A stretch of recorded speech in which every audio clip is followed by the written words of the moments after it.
Do you ever wonder what skill actually makes millions for software engineers beyond just coding? Well, I used to think that if I had the perfect SaaS idea, then with the right phrasing, in the right order, I could convince anybody to buy it. But I was dead wrong. So in this video, I'm going to be breaking down the one skill that actually made me millions as a software engineer. And to show you how you can replicate it, I'm going to explain it through 5 models that if you learn will guarantee your success. Let's get straight into it. For those of you who are new, welcome. My name is Bugo, and before we get into it, let me first explain who I am and why you should listen to me. I wrote my first line of code in MATLAB back in 2016 for my high school robotics team. That's me right there. The following year, 2017, is when we won the Los Angeles Regional, and this was the first time when I realized, wait, I'm actually pretty good at this coding stuff. So from then on, I went to UCLA for a summer program called Elegant Minds Club to study the human consciousness. After that, I entered at NASA at the age of 19 as a computer engineer, and after that, I joined the private sector. So back when I was in university, my junior year, I got my first ever software engineering job, you can say official one, and my starting salary was 6 figures, low 6 figures, about $120,000. Within 3 years, I went from a junior developer to a manager, making $250,000. And you can see these are actually my exact W-2s taken from the time. After 3 years in the 9-to-5 corporate world, November 30th, 2022, when ChatGPT releases, I make the decision that I'm going to go all in into this AI stuff because I knew it was going to change the world. And thus, that marks the creation of AB Analytics, the B2B consulting firm that I run to this day, with, of course, a focus on AI. And in the last month alone, in the month of October, it brought in this much in revenue. Keep in mind, this is revenue, not profit. Just want to put that out there. I skipped a lot of losses, and of course, a lot of wins as well. So if you want to learn more about that, my personal website is in the description down below. You can go check it out. A lot of cool, interesting stuff there. But without further ado, let's get straight into the video. So the 5 mental models that pretty much allowed for all of this to happen in such a short time frame. And I'm not gonna gatekeep or anything, we're gonna get straight into it. So these go in chronological order, which means for us to understand, let's say the 5th one over here, we need to start from the first one. The first mental model that we need to become acquainted with is what I call the internal monologue. So first, let's understand what this is, because whenever I started the company and I was selling my services as a software engineer, I always thought that the pricing, the funnels, or the conversion rate optimization, that's what I need to focus on. But before all of that, there's something way more primitive happening in your client, or I should say potential prospect. You see, that person is talking to themselves. So when I started building products, I thought that it was me talking to the user. So if I ship a feature, they would react. If I change the headline or my copy, the user would respond. If I tweak the call to action a little bit, they would either click it or they wouldn't. But I learned that that's not actually what's happening. The user is not in a conversation with you specifically, the creator. They are in a conversation with themselves. And your product is just a prop that they use to keep that conversation going. So that's why we have to understand the internal monologue first, because every other mental model that we're going to talk about is downstream from this one thing. What sentences are running in your prospect's head while they look at what you built? If you get this wrong, you can have the best offer in the world and it still wouldn't matter. So let's actually take a look at what's happening in their head and what I discovered when it came to selling, be it a SaaS, be it a service, whatever. So pretty much when somebody gets on your landing page, whether it's for a SaaS, whether it's, let's say you're doing some freelancing, doesn't really matter, any type of a landing page. They don't think right off the bat, oh, the hero section has weak copy and poor information hierarchy. No, they think, yeah, this kind of seems complicated to me and I'm already tired, I'm just gonna deal with this later. And they close a tab or get off of it. Same thing with, let's say, opening an app. If somebody opens up your app, they don't think, oh, this onboarding flow is unoptimized. No, they think, why do I feel dumb? Like, I literally work in tech, but I can't figure out a simple tool. So essentially, the way it works is they don't directly criticize what it is you have built. They criticize the feeling that whatever you built made them feel. So if something is complicated, like an onboarding flow for an application, the user has an internal monologue asking themselves, man, am I dumb? Like, is this really that hard to use? Or am I just a dumb person not knowing how to actually use this? So what you need to do is you need to flip it.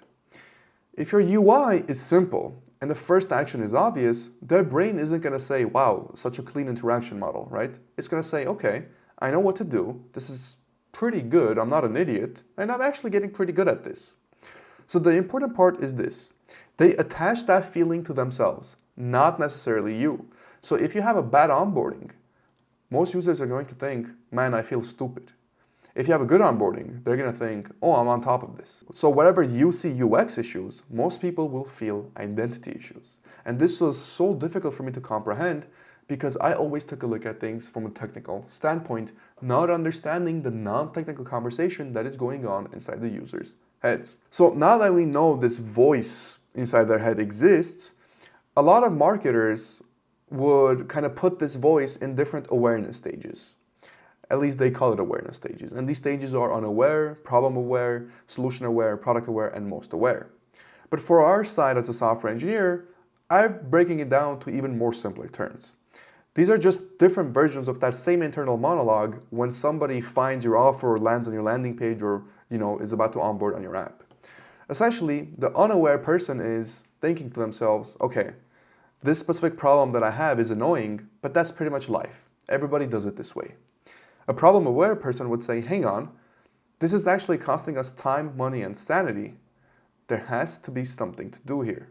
And a solution-aware person is thinking, okay, there has to be a better way, and somebody must have built something for this, and they'll go out and look for it. And then they become product-aware. Okay, I found this tool, I know it exists, but is it the right fit for us? And then you have the most aware. They'll do a little bit of research, and they'll come to, okay, I want this, I just need a reason to do it now and not in 6 months. So this is really important because when I first started the company and I was pitching my offers to everybody on the planet, I did not take into account of where each person's internal monologue was. So if I was dumping product-aware messaging, like, oh, look at our perfect feature set, on somebody who's still at, this is just how it is, nothing's going to happen. Because before I even get to the product-aware stage, I need to make sure that I handhold them from unaware to problem-aware and then to solution-aware and then to product-aware. I can't just give a product-aware thing to an unaware person because it's just not going to work. You're going to speak into the wrong internal script of that person. So what you need to do is you need to flip it once again. If someone is already most aware, they're pretty much already sold on what it is you're going to offer them. They're motivated to continue. But if you're still hammering the pain and educating them like they're clueless, you will just slow them down and introduce doubt into them essentially trying to go with you. So part of our job as software engineers is being able to roughly guess, okay, what script is this person currently running in their head, and then try to speak into that. I see a lot of software engineers make this problem when it comes to side projects they do or SaaS that they launch. They launch a SaaS and they instantly target product-aware or most aware messaging to an audience that is unaware or at best problem aware. And this is why you have such a gap between the non-technical and the technical, because most often than not, those who are unaware / problem aware tend to fall closer to the non-technical side. Only when they discover a solution do they become aware of a product and do they do their due diligence is when they'll slowly lean towards the more technical side. And this is one of the biggest gaps that I see. And on top of this awareness, they also have buying patterns that you have to take a look at. So you can see how this is kind of getting more and more complicated, but just go with me because you'll understand. In the next mindset that I'll break down, the next model that I'll break down, is going to make this so easy so you know instantly what to say and how to say it to actually sell whatever it is that you're going to make as a software engineer. And buying patterns, just think of them as pretty much how people make decisions to buy something. So you'll often hear it in the way that they talk about what it is that they're doing. So there's usually 4 main buying patterns. You have the pain escape pattern. Sort of like, oh, we're drowning in this. I don't even care if the solution is perfect. I just need the bleeding to stop. You have an achievement pattern. I want us to be the team that other teams envy. I want our stack to be the reference point. You have the control pattern. I am tired of surprises. I want dashboards, alerts, and no more how do we miss these meetings. And then you have the safe experiment pattern. So let's try something low risk, small pilot, and if it works, we'll scale. If not, no big deal, we didn't lose much. So even if you have the same awareness level, if you have different patterns and completely different internal monologue, then it's going to be extremely important that you tailor your messaging to them properly. So if you have a get me out of pain versus make me look like a genius versus don't blow things up versus let's test this quietly, if you ignore this and hit all of them with the same story, half your no's are just going to be mismatched in their dialogue and not necessarily that they're not a good fit. Because most often than not, you can nail the type of person, you can nail what awareness they're in, but if you don't nail the buying pattern, and if you, let's say, go after somebody who wants to get out of pain and you pitch them, let's test this quietly, these are polar opposites. You might lose that person and you might think, oh, he wasn't a good fit, he or she wasn't a good fit, but in reality, it was just a mismatched inner dialogue. So how do we use this information as a software engineer?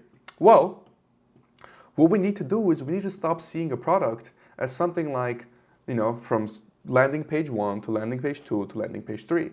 We need to see it as sentence 1, sentence 2, and sentence 3. So whenever you, let's say, get on a landing page, they need to say, okay, I get what this is and it sounds like my world. If it's a sign up, fine, this isn't painful and I'm going to finish it. And if it's an onboarding step 1, they say, okay, I know exactly what to do.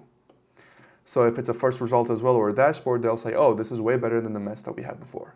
So what you do specifically for this is whether you have a software, whether you're providing freelance type of work, whatever it is you're doing, you're going to have an A to Z customer journey. Essentially where they start, how they find your product, and then how they end. You need to literally pause in your flow at any point and ask, if I freeze them here and they close their laptop, what sentence do I want them to leave with? Then you design everything, your copy, your defaults, your UI, the number of steps, literally everything to make that sentence the default outcome. And when you start thinking like that, a new question will then pop up. Why do some sentences hit harder than others? And that's where our next model comes into play. So let's take a look at our next model. Our next model is what I call the 4 needs. Now, before we get into what the 4 needs actually are, we first have to understand this thing called the old firmware.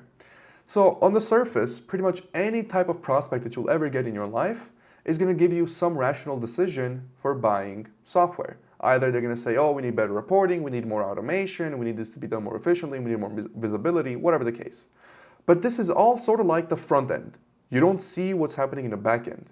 The back end is a much dumber and much more primal of an excuse. And it's running, you can think of it as like a 4 type of line OS. So first one is survival. Is this going to help me avoid something bad? Second one is reproduction/expansion. So is this going to help us grow? So obviously, in terms of expansion, that's for the B2B. In terms of reproduction, that's B2C. Safety and security. Is this going to make things more predictable and less chaotic? And status. Is this going to make me look better or more important? So everything people do with your product, whether it's a service or let's say a SaaS, eventually will collapse into one of these 4 specific needs. Either survival, reproduction, safety and security, or status. And if you don't hit any of them, you are just a nice to have. Nobody's really going to go after you. And nice to haves get cut first the second the budget, time, or patience actually runs low. So let's think of the most famous brands on the planet. You have Amazon, right? If we're taking a look at it from software perspective. What is Amazon's essentially number 1 thing when it comes to why people use Amazon? Because it's very convenient, right? And a lot of the times, Amazon, people who shop from there, it could be based on survival, right? Because they're going to get actual products. It could also be based on reproduction, could be based on safety and security, and also could be based on status. So Amazon is a prime example of all 4, because you can order things on Amazon that will help you with all 4. Let's take a look at, for example, Facebook. Same exact thing. Can lead to reproduction with the dating thing, right? Can lead to status because of how many followers somebody has. Let's use Instagram, I think it's a better example. Survival, maybe not directly, but you can think of, I guess, some issue there or some way to connect it. And safety and security. It's going to be a little hard to do that, but at least Instagram, we know, targets the reproduction and the status. So every single good product out there always targets at least one of these 4, and the best products target as many as they can. So how do we actually do this? Well, we need to translate our features into specific needs. So engineers love to describe what the thing actually does. Oh, we provide real-time error tracking, or we use AI to summarize your data. We have a powerful workflow engine. We centralize everything into one view. But nobody wakes up thinking, I really wish I had a powerful workflow engine today. No, they wake up thinking, I do not want to get surprised in production again. I want things to be plannable. I want things to be flowing properly. I want things to be efficient. I don't want my team wasting 3 hours on something a machine could do in 5 seconds. I don't want to walk into another meeting unprepared. So you translate that. Real-time error tracking basically turns into, I find out before my customer does, and I don't get roasted in front of the team. That's survival plus status. Next thing, AI summaries. That gets turned into, instead of spending 2 hours reading, I skim one page and know what to do. That's safety plus expansion/reproduction. Workflow engine. This crap finally runs itself instead of living in 5 different tools in my brain. That's safety and survival. And then centralized analytics. When my boss asks, how's X doing, I have an actual number, not a vibe. That's status and safety. So the code doesn't change. The feature also doesn't change. But now it plugs directly into the OS that these people are running, which is once again the 4 basic needs.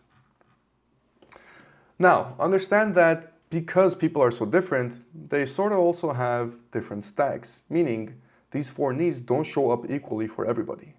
So you could have a dev that says, don't page me at 2 a.m. and don't make me look incompetent, which is sort of like a survival plus a status thing.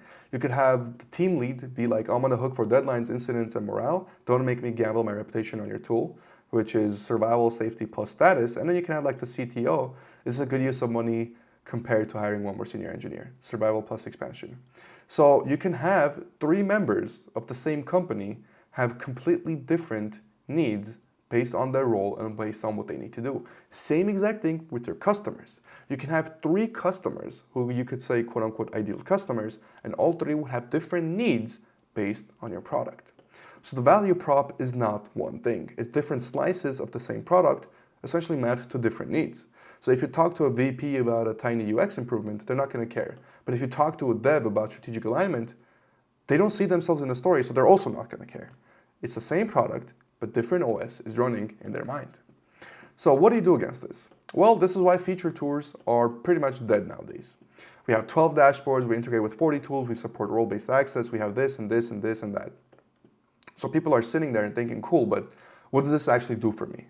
So instead of, here's our alert center, we have to be more like, this is the page that tells you if this week is going to punch you in the face or not. You open this in the morning and you know if you're good or if you need to jump in. So instead of we have very granular permissions, you go, nothing lands on your desk with your name on it that you didn't sign off on. If something slips, you'll know exactly who touched it. Once again, you are not necessarily changing the product. You're simply changing which part of their OS that you are speaking to. Now, last but not least for this specific mental model, we now have the internal dialogue, we now have the internal monologue, right? What the user is saying to themselves, and we have the 4 needs, what those sentences are trying to protect or improve.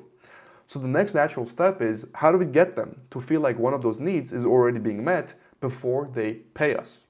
Because once somebody feels a better version of themselves, they don't want to go back. And this is where the Rolex principle kicks in. We get to the third mental model, the Rolex principle. This is probably the most important mental model that I understood that brought in the most ROI to me as a software engineer. So let's get straight into it. But before we talk about the Rolex principle, we first have to talk about the default model that people use. Most software engineers, I should say. So this is what most software engineers believe is essentially. A customer pays, they get some type of access, they see the value, and then they feel better. And then they design the free trial or demo, sort of like a university tour. They show every building, they explain every department, and they don't miss anything. So here's the dashboard, here's the settings page, here are the advanced filters, and by the time you're done, the person is bored or overwhelmed, maybe both, and they still haven't gotten the one thing that matters. Damn it, I don't want to go back to the old way. And the Rolex principle flips the sequence entirely. So whenever you walk into a Rolex store, they don't say, oh, let me walk you through our full collection, our brand story, and the history of Swiss watchmaking. No, they do one thing and one thing only. They put the watch on your wrist, they walk you to a mirror, and they ask, look at yourself. You take a look at yourself in the mirror, and for a second, you're not imagining what a successful future you looks like. You're looking at him right then and there. So the same you, the same exact arm, the same exact person, but a very different identity. And you feel it in your whole body. I look like somebody who's made it.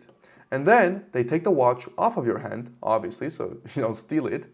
So now it becomes less about you paying $15,000 to get that feeling because you just had it for free. So you're paying the $15,000 to not lose that feeling. That's why you buy the watch. And that's the key. So people buy to avoid losing a new identity that they already essentially tasted, got a taste of, not to chase the one that they've only seen in a brochure. This is why the best trials are done as state change machines.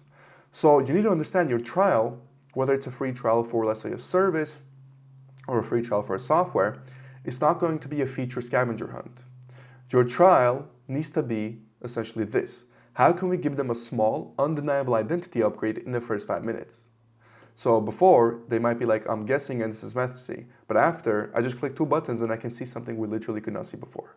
So before, they might think this takes half a day. And after, I just watch this tool do it in under a minute while I drink coffee. So to do that, you usually have to do 3 things. First, you sample data so they see something instantly, instead of making them integrate 6 tools before anything shows up. And hide most of the complexity on day 1 and be opinionated about one specific path. You then want to walk them through a scripted experience that's designed to produce one specific holy shit moment. So it might seem like you're oversimplifying your product, but you're actually not. You're just putting the watch on their wrist instead of giving them the factory tour. I did this for my business, and in terms of my LTV, it literally more than tripled it and reduced my churn to basically almost none. Let me explain. In the beginning, my onboarding flow was pretty complicated from the perspective of I had a bunch of stuff. I had them sign a bunch of documents. I had them go through all these different steps. I had all these communication lines set up, phone, Slack, emails, sending documents back and forth on DocuSign, getting them, because I thought it would be cool. I thought it would be, oh, they'll think I'm like a professional, I'm doing this and that. Because this is what used to be done for my Fortune 500 days. But I had to realize this was being done for Fortune 500 days because these are multi-billion-dollar companies with multi-million-dollar contracts. There's a lot of due diligence that has to be done. If I'm working on stuff that's 5 to 6 figure range in terms of money, that's going to introduce more friction into the onboarding flow. And I'm not giving them that Rolex principle. I'm just making it even harder. So what I did, whether it was my onboarding, whether it was sort of like even the call that I was going to sell them on, I gave them a taste of what it would feel like if they had exactly what I was going to do for them. This taste was often done through either testimonials, showing other businesses in their same exact industry, or it was literally done for them as a freebie. If it was something quick and simple that I could do, I would do it, send it over to them, and have them get a taste of that. But just enough where they don't take it and run away with it, but rather they come back and say, I need more of this. And doing this not only increased the amount that I could charge people, not only increased the amount of, essentially the length of time that people stayed with me, but also increased the relationship between myself and my clients drastically. So let's talk about the different Rolex moments for different needs. So this Rolex feeling is different depending on what their primary need is. If they're survival driven, they're gonna see your system catching something that would have bitten them. So this alert would have saved us last month. If it's kind of like a reproduction driven thing, it's going to be, they see that they ship or handle more with the same team. So if this is real, we don't need to hire 2 more people. If it's safety driven, they see chaos turn into a list, a plan, or a clear view. They'll think, finally, I'm not guessing, I know what's going on. And if it's status driven, they'll see a report, a dashboard, or insight, and then they're proud to show it in front of the whole company. So if I bring this into the Monday meeting, I look like I've got everything dialed in.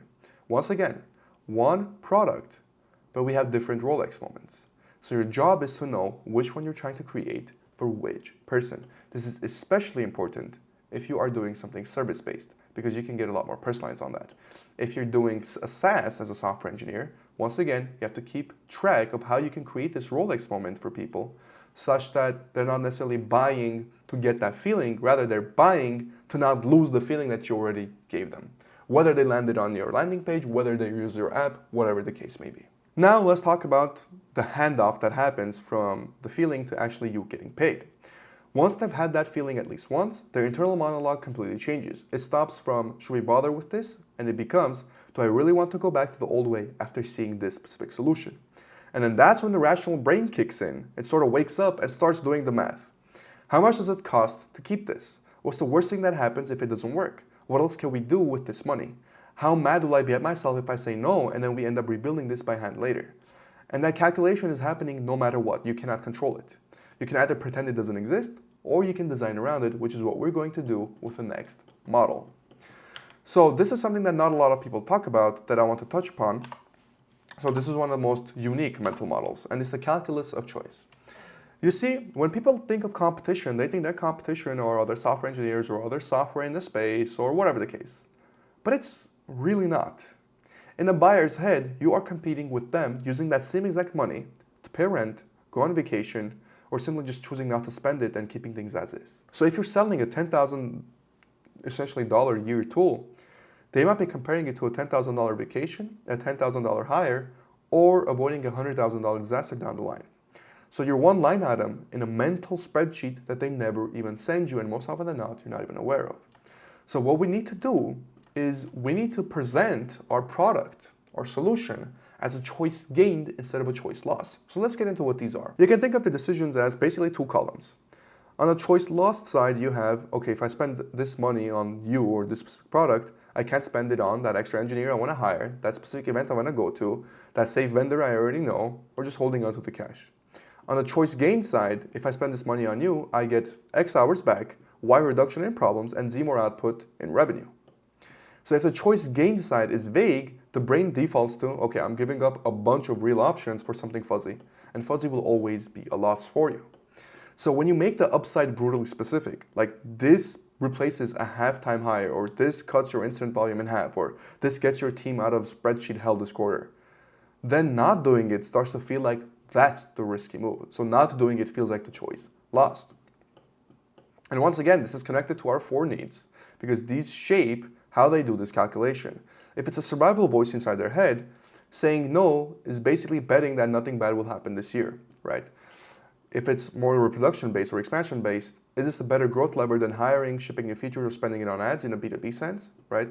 Safety voice, is this move more predictable than what we're doing now, or am I introducing more unknowns? Status voice, if this works, how does this make me look? And if it fails, how bad do I look? So once again, different persona, different loudest voice, but same exact product. So when you talk to a safety-driven buyer like they're expansion-driven, you're going to sound reckless. If you talk to an expansion-driven buyer like they're safety-driven, you're going to sound too small and not ambitious enough. So what do? Well, you need to design the offer, not just the product. And this is where the offer design becomes more of an engineering problem. How do we make yes feel like a controlled experiment and no feel like a conscious decision to live with pain? Essentially, make yes be a choice gained and a no be a choice lost for our prospect. Some examples. Let's say we start with a small pilot that's cheap in money and politics. Let's run this with one team for 30 days. And then you define a success upfront, what it looks like. If we can't show you X results by the state, that's on us, and then you give them a way out. If it doesn't work, we leave your systems cleaner than we found them, you'll still be better off than today. So you're lowering the perceived choice lost and pumping up the choice gained. And this isn't about tricking anybody. It's about making the real upside and the real downside obvious. So what actually happens after they say yes? Because at this point, you need to understand, Rolex is a prime example of a choice gained. You might be like, how? When I go to, let's say, buy a Rolex, my choice lost that you might think, oh, if I'm going to spend $25,000 on this watch, I can't go on this vacation. Rolex puts it as a choice gained because this $25,000 that you use to buy this watch, it's sort of like a bank account on your wrist. At any moment, a year from now, 2 years from now, you can sell it and you'll still get your $25K back, if not even more. It's an asset.